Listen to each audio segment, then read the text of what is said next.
Donc je m'appelle Laure Lemallet, je suis du club du Poitiers TAC 86. J'ai 36 ans, j'ai commencé à l'âge de 8 ans et j'ai été un peu joueuse et après je suis devenue entraîneur à partir de 2006 à peu près.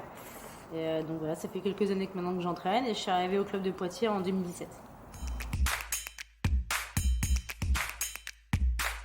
Alors moi j'ai beaucoup entraîné de garçons, des jeunes garçons. Pas des garçons de niveau professionnel, même si après ils sont arrivés professionnels, mais jusqu'à des juniors. Et par contre, chez les filles, alors j'ai entraîné des jeunes filles jusqu'en niveau de N1, mais par contre, des filles aussi professionnelles, parce que maintenant, c'est vrai qu'il y a une équipe professionnelle.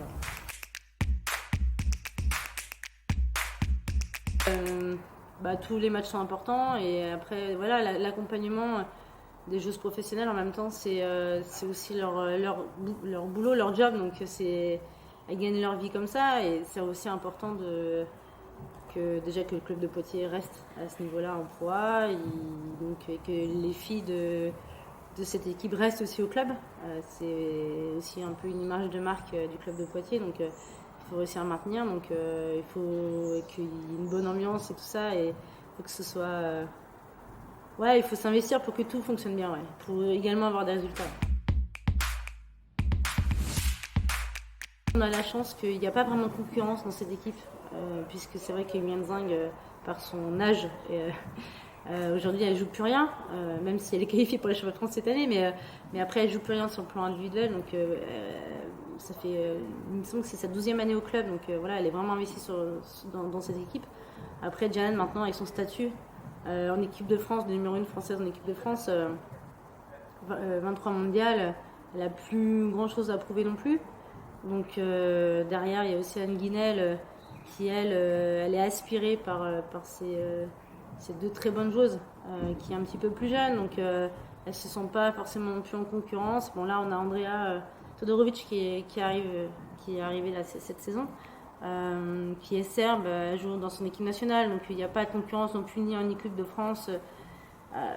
Donc à partir du moment où il n'y a pas de concurrence, c'est plus facile quand même, je pense, d'avoir une équipe soudée. Ouais. Après, je pense qu'il y a aussi le caractère aussi un peu de tout le monde qui fait que je pense qu'on est vraiment une équipe soudée.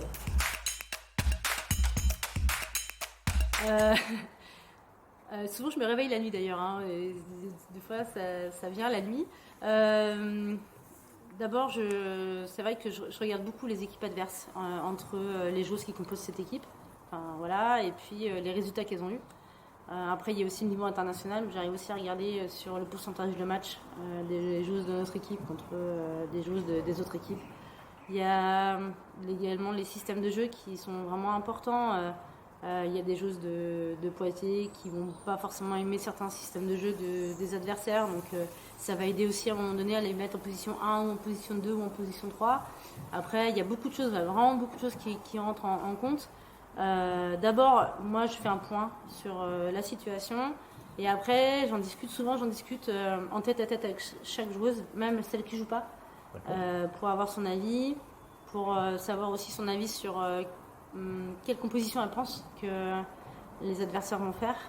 Et une fois que chacun a donné son avis individuellement, on prend soit une décision collégiale, ou soit si vraiment personne n'est vraiment d'accord, là c'est moi qui tranche.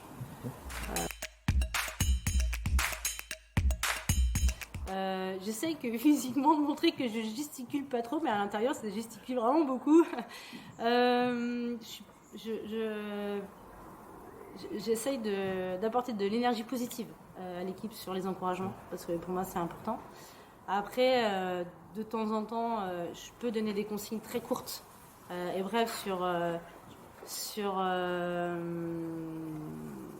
des moments clés.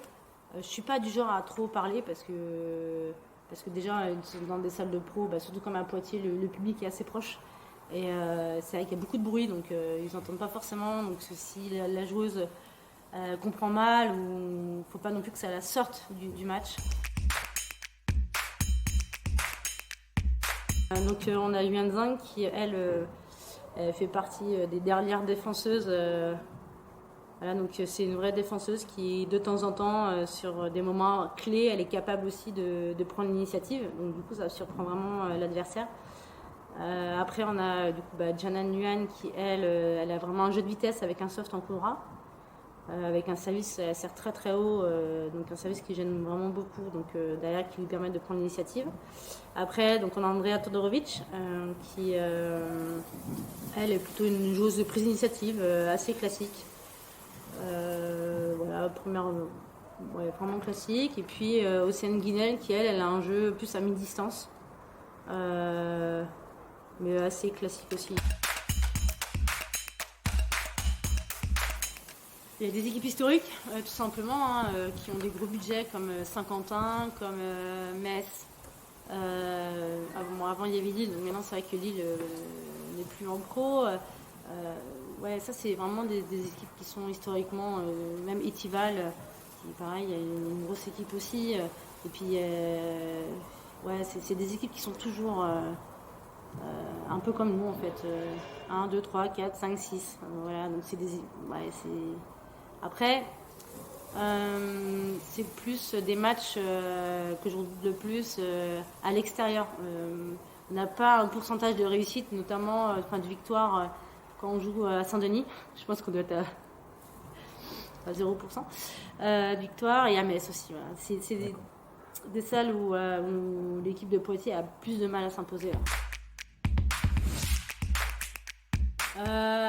On va faire étape par étape. Déjà de gagner ce soir, parce que c'est vrai que le fait de gagner ce soir, ça nous permettrait pratiquement d'assurer le maintien déjà. Après, d'être dans le top 6.